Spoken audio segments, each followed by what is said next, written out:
राजा और पंडित की रोचक कहानी। एक बार एक पंडित जी ने एक दुकानदार के पास 500 रुपए रख दिए।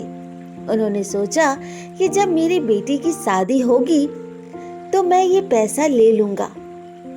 कुछ सालों के बाद जब बेटी सयानी हो गई तो पंडित जी ने दुकानदार के पास गए, लेकिन दुकानदार ने नकार दिया और बोला, आपने कब मुझे पैसा दिया था? बताइए, क्या मैंने कुछ लिख कर दिया है?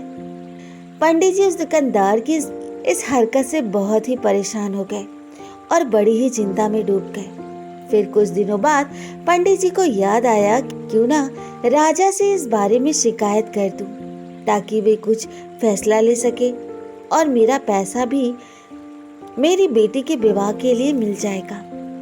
फिर पंडित जी राजा के पास पहुंचे और अपनी फरियाद सुनाई। राजा ने कहा, कल हमारी सवारी निकलेगी और तुम उस दुकानदार की दुकान के पास ही खड़े रहना। दूसरे दिन राजा की सवारी निकली। सभी लोगों ने फूल मालाएं पहनाई और किसी ने आरती उतारी। पंडित जी उसी दुकानदार के पास खड़े थे। जैसे ही राजा ने पंडित जी को देखा तो उसने उन्हें प्रणाम किया और कहा, गुरुजी, आप यहाँ कैसे? आप तो हमारे गुरु हैं। आइए इस बग्गी में बैठ जाइए।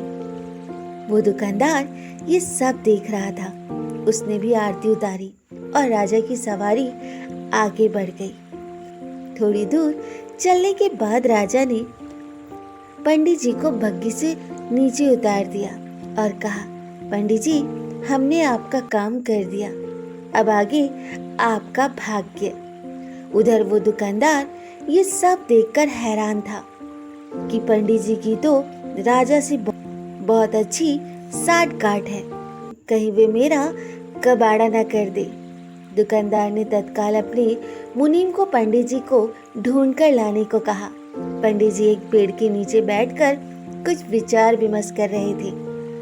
मुनीम जी बड़े ही आदर के साथ उन्हें अपने साथ ले आए।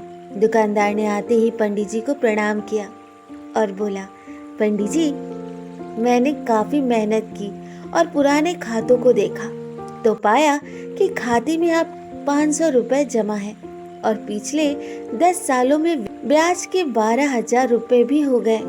पंडित जी, आपकी बेटी तो मेरी बेटी जैसी है, अतः 1,000 रुपए आप मेरी तरफ से ले लीजिए और उसे विवाह की शादी में लगा दीजिए। इस प्रकार उस दुकानदार ने पंडित जी को 13,500 रुपए देकर बड़े ही प्रेम से विदा किया।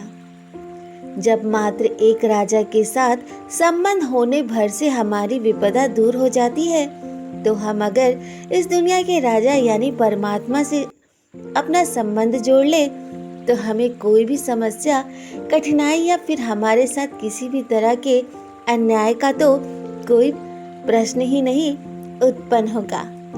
तो दोस्तों, आज की ये कहानी कैसी लगी कमेंट द्वारा ज़रूर बताएं और हाँ, मेरे चैनल को लाइक, शेयर, सब्सक्राइब करना ना भूलें। धन्यवाद।